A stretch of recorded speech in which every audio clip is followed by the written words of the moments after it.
This is the first video in a series called Skate Talk, and the goal is to give you some ideas that can help you improve your skating, make things go well. I was an amateur skater. I won a gold medal at the bronze level in 1997 at U.S. Adult National Championships, a silver medal in the interpretive event, which was across all levels, and that was a regional silver medal. It was the first competition I went into. So I've really enjoyed figure skating very much. A couple ideas I wanted to provide to you that I think can help. Figure skating is a very complex neuromuscular skill that you're asking your body to learn. And in the beginning phases of learning any new move, whether it's crossovers or a jump or even a T-stop, even gliding on one edge, it's going to feel not too good in the beginning. And you'll have an idea, oh, I really want to be able to do this. But your body has its own speed. It has its own tempo of learning. And your mind and your body have to connect together for the new skill in such a way where it gets it.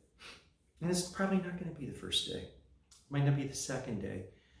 Crack the various movements you want to learn into their smaller components. Like if it's a Walsh jump, you'd certainly want to be able to get some speed up, so that means that you're going to want to learn crossovers and stroking. Then you have to practice your edges to get a good strong forward outside edge. And maybe on the ground you'd leap up a little bit and try and get that half twist and come down in a position to catch that right back outside edge as right hand skaters. So there's various things that you could do to prepare, the stroking for speed, the outside forward edge on the left foot for your takeoff edge, and the landing on the right outside edge to be able to hold those edges comfortably. And so you can, in other words, practice the components with what I call isolation training, which means you work on a small part of the more advanced physical skill that you want, build the components up. Very important that you have good instruction. You can tell the good instructors, they usually do charge more. And it's also true that they have students who are improving. And all my teachers worked with kids that were competitors, and I was fortunate enough to be able to skate with them on the ice, and so I was around some pretty good skaters. So that we're talking now about patience, understanding, neuromuscular development on ice. That's one thing that I think can be of great help to you. I have other ideas that I'll share with you over time, but this is the first one, so we'll kind of keep it short. But I do want to mention one other minor topic, which is that in the same way that you could track your improvement in more and more complex movements on ice, now I can stop, now I can do crossovers, now I can do a Walsh jump, now I can do a loop jump, now I can do a flip, Lutz, axle, whatever. Spins, all kinds of spins, a lot of different kinds of spins. You could track those over time and it would go up with complexity. You can also track your happiness on ice.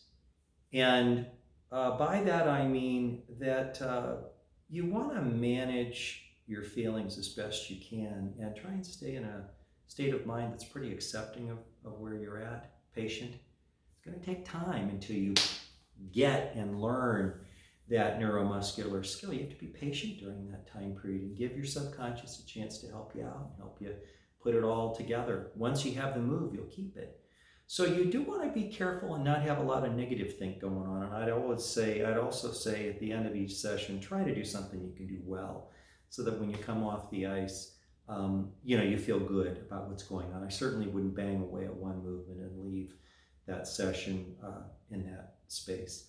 I'd say, hey, I did the best I could today. I'm going to go out and have a little fun. A skater that I think evidences a lot of what's important with attitude would be Scotty Hamilton. I skated in a show with Scotty. I was a chorus skater, and he was the star. He was the junior national men's champ. When you watch Scotty skate, there was always this, it was almost like you could hear laughter almost, the happiness. And because Scott really, he had his attitudes together, and he built that with joyous practice sessions. Believe it or not, audiences can pick up your general emotional state. And if you've worked with yourself in such a way where you're accepting and patient and there's joy coming through your skating, then not only do you feel better, but so does everybody who watches you skate. That's true for violinists and pianists too. And people enjoy seeing you do something that you are really happy to do. So be careful as you manage your emotions and try to make sure that over time the arc is increased happiness and increased joy in what you're doing. Anyway, I hope you enjoyed this video and that these ideas helped a little bit. We'll come back with more ideas soon.